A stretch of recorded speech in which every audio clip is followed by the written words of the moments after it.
The Heisman Trophy, or at least who should win the Heisman Trophy, is one of the hottest debates, or maybe not hottest, but most controversial debates in sports. Now, the MVP award, which is essentially what the Heisman Trophy is, it's always controversial no matter what sport you're in. The NBA, the MVP is always controversial. In the NFL, it's controversial that quarterbacks basically win the MVP every year. College football, I don't feel like is as terrible. We've had, a wide receiver win the award as recently as 2020, but it seems very arbitrary, and it always is interesting to see what kind of criteria people use to justify the Heisman Trophy. You hear people talk about Heisman moments. Does that matter? A lot of people seem to think that if you're on a winning team, that's the only reason you can win the Heisman. If your team loses games, you're not deserving, especially because they're quarterbacks, and you have the whole debate about whether or not wins are quarterback stats, so it gets pretty ugly pretty quick. I have kind of a hot take on this whole situation, and I wanted to share with you guys, because who I think should win the Heisman right now, if we stop the season, is a little bit different than what other people think. So the real question is, who should be the Heisman Frontrunner? And so instead of trying to tell you guys and just lecture you, we're going to do a fun little exercise. I'm going to show you guys a graphic, so we'll put it up, and you're going to tell me which player you think is most deserving of the Heisman. Player A, B, C, or D. And I promise we'll give you more context, and I will eventually show you who these four players are. So we have player A, 2.8 touchdowns a game, 268 yards a game, 0.7 interceptions a game. Now the reason I went by game is because I didn't want any debate over, this guy's played 7 games, this guy's played 8 games, all that nuanced stuff. I don't want to play that game. So I'm just going to go by game statistics, and if you don't like it, that's fine. By the way, this is total touchdowns and total yards, so we're not going to get into the whole rushing versus passing.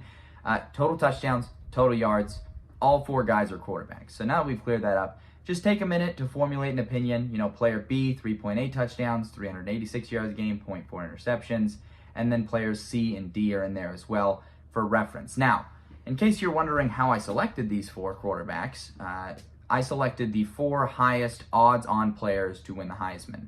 So these are them. And yes, they're all quarterbacks, and these are their stats. So let me know when you formulated an opinion, although I guess you can't. But formulate an opinion. Pause the video if you need a little bit more time. But that is the blind resumes. So let's get into the first one. Player A, Michael Penix Jr., that is who it is. Full transparency, his stat line is 20 touchdowns, 5 interceptions, and he's a little over 2,500 yards in the season. A lot of people think that this is the Heisman frontrunner. You hear a lot of buzz for this, and I think they've done an excellent job on the campaign. However, you'll notice that his stat line, in comparison to player B, is a little bit lacking here. So let's get into player B. Player B is going to be Jayden Daniels. Jayden Daniels is averaging a touchdown more a game, nearly 100 more yards, actually over 120 more yards a game, and less interceptions per game than Michael Penix Jr. And that I find interesting. I think you should find interesting too. I was trying to show somebody the statistical comparison between these 2 quarterbacks, and they weren't trying to listen because they were like, well, Daniels has had a whole extra game. It's one of the reasons I went by game. By game, it's been much more impressive for Daniels. In fact, if you split it by game, it helps his case because Daniels has thrown 2 less interceptions with a whole extra game under his belt. And I think, objectively speaking, that stat line is more impressive across the board. The only player that has an impressive stat compared to Daniels is player C, has less interceptions a game. So let's reveal who players C and D are. That's going to be Jordan Travis and J.J. McCarthy. Travis and McCarthy, I think it's pretty clear their resumes aren't too comparable, although Travis's resume decently comparable to Michael Penix Jr. actually, now that you look at it. So really there's kind of a debate there, but we all know what the elephant in the room is, and the reason that Michael Penix Jr. and Jordan Travis and even J.J. McCarthy are more hyped up than Jayden Daniels. And the elephant in the room is because Jayden Daniels has 2 losses, or his team has 2 losses, and all the other quarterbacks don't. And so in a lot of people's mind, that just completely eliminates him. In fact, Caleb Williams has been pronounced eliminated from the Heisman race because his team took 2 losses recently. I find that pretty silly in its own right, and let's get into why. So I've narrowed it down to just Michael Penix Jr. and Jayden Daniels because I think these are the 2 that the hot debate happens between, and I think the 2 that are the most comparable as you start to get into who they play. So I want to compare their stat lines to their level of competition what are their defensive ratings of the opponents they are playing per ESPN's S&P Plus, which I think is one of the best rating systems. It takes into account the most measurable aspects of every game and gives you an accurate ranking for the defenses. So let's get into the opponent defensive rankings for Michael Penix Jr. and for Jayden Daniels. For Jayden Daniels, I didn't count the game versus Grambling State because that's an FCS team. Instead, I just included the top 7 because that's how many games Washington's played.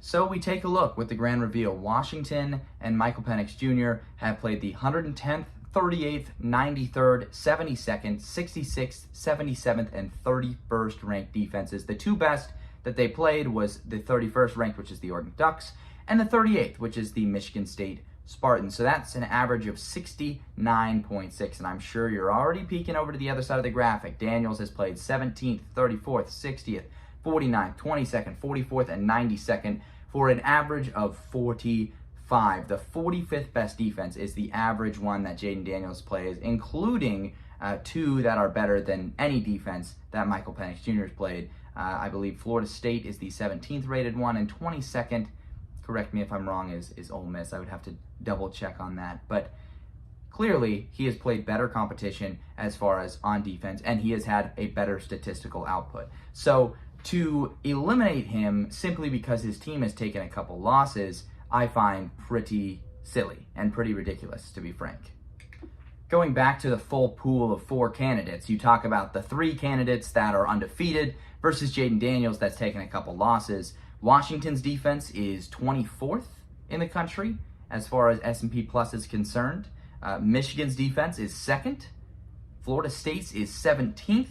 And LSU's is 47th. So Jayden Daniels has the 47th best defense in the country backing him up on the other side of the ball, and he's being punished for it for some reason. And I find that pretty silly when the award is based on how good the quarterback is. So frankly, right now, I don't think that there's a debate for who is the most deserving and who should be the front runner for the Heisman Trophy. I think it should be Jayden Daniels. And it seems a little redundant to be talking about this when there's so many weeks left to play and so much that could change. But I think it's important because I think we need to change the way that we see Heisman-worthy quarterbacks and the way that we determine the Heisman race. Because, to be frank, it's been pretty broken for a while. It seems that anytime a team is knocked out of the playoff hunt, their quarterback, which is typically the one who wins it, is no longer in contention. And that's just really dumb.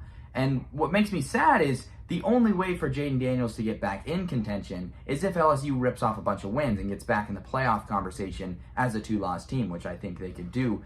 But I don't think he needs that merit of a playoff shot to have a shot at the Heisman Trophy. You talk about the playoff being an exclusive thing. It's pretty much excluding players from having a chance to win the Heisman Trophy. I mean, the only player that you knew wasn't going to make the playoffs that won the Heisman Trophy in the playoff era was Lamar Jackson. And he had statistically one of the greatest seasons we've ever seen by a college football player. So that's something that upsets me as a college football fan, because I really think that the idea that most players, as long as you're really good on whatever team you're on, you can win the Heisman Trophy. I like that idea, and it's one of the things that I think helps the spirit of college football. But isolating it and making it a more exclusive award, I think just doesn't help the sport. But that does it for my thoughts on who the Heisman frontrunner should be. Maybe let me know down in the comments who you think the Heisman frontrunner should be. If you don't think Jayden Daniels and you think someone else, let me know why, and don't just say because their team has a better record. If that's what you think, then we're just not going to see eye to eye. So I guess you could explain maybe why you think having a better record matters for picking a Heisman Trophy winner. I frankly don't think it matters to a degree, to an extent. And I think if you're playing at a Heisman-worthy level, the wins are going to come either way. But I digress. Thank you for watching. I enjoyed making this video. And let me know some other topics, some other videos that you want to see, maybe during the season, throughout the season. Got a few more rolling out. And I'm really enjoying making these. I kind of got a new setup going on. Got this little clicker that allows me to start and stop the video, so that's pretty cool. If you hear a little click, that's what that is. But appreciate you guys watching. Don't forget to like, comment, and subscribe. And you guys have a good one.